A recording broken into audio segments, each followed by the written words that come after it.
Hello friends, আমরা দুজন বেরিয়ে যাচ্ছি এবার। আমরা যাবো এবার মহন্ত বিদায় দেখতে, তাই তো মাম্মা? রাধে রাধে বলে দাও।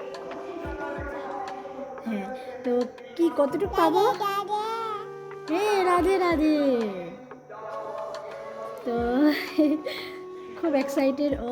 তো গিয়ে দেখি কতটুকু কি পাই, আপনাদেরকে যতটুকু পাই ততটুকুই দেখাবো। চলুন দেখা যাক।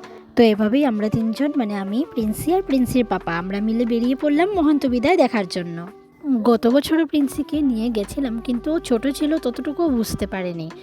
এবারও খুব এক্সাইটেড, আপনারা তো দেখলেনই।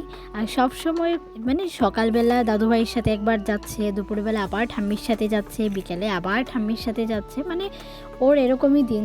এই কটা দিন আর কি ওর এরকমই গেছিলো, মানে যার সাথেই পারছে ও সবার সাথেই আর কি যাচ্ছে, ঠাকুরকে দেখছে, নমও করছে, খুব ভালোবাসে ও এসব জিনিস। আমাদের যেতে যেতে অল্প দেরি হয়েছে, তো ভাবলাম মনে হয় না আর মহন্ত বিদায় পাবো বলে, বাট গিয়ে দেখলাম না, পেয়েছি।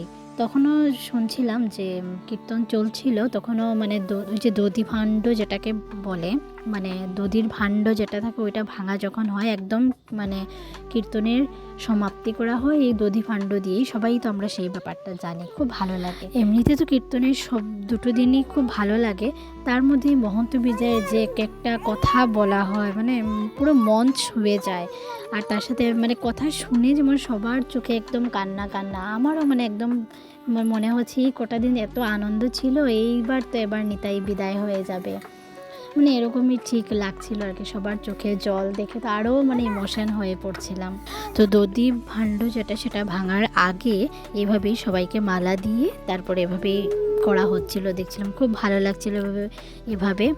আর তারপর যে গান করছিলেন আর কি, উনি খুব সুন্দর, গতবারও করেছিলেন, ওনার কথাগুলো শুনতে এত ভালো লাগে, এক একটা কথা এত সুন্দরভাবে উনি বিশ্লেষণ করে দেন, মানে মন ছুঁয়ে যায় আর কি। উনি বলেছিলেন যে ধুলা মাখরে আনন্দ মনে, এই তো ব্রজের ধুলো।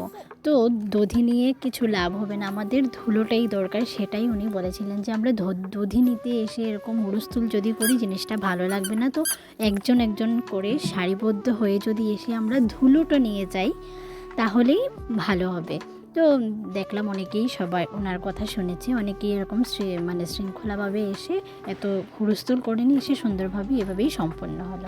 দধিভাণ্ড ভাঙার পর তারপর শুরু হয়ে গেল আবার কীর্তন, সবাই মিলে খুব সুন্দর করে গোল গোল হয়ে ধামাইল দেওয়া হচ্ছিল। আর যার কথা বলছিলাম আমি, যে সুন্দর করে গান করেন, এই যে উনি এত সুন্দর করে গান করেন না, ছোট থেকে বড় সবার মন ছুঁয়ে যায়, বেশ ভালো লাগে ওনার গানও শুনতে ভালো লাগে, তার সাথে ওনার কথাগুলো শুনতেও বেশ ভালো লাগে।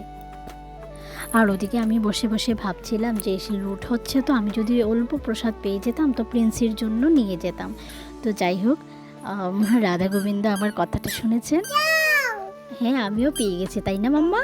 হ্যাঁ, আমিও প্রিন্সির জন্য এই প্রসাদ পেয়েছি। তারপর চলে গেলাম একটু প্রসাদ খেতে, খুব সুস্বাদু হয়েছিল খিচুড়ি প্রসাদটা।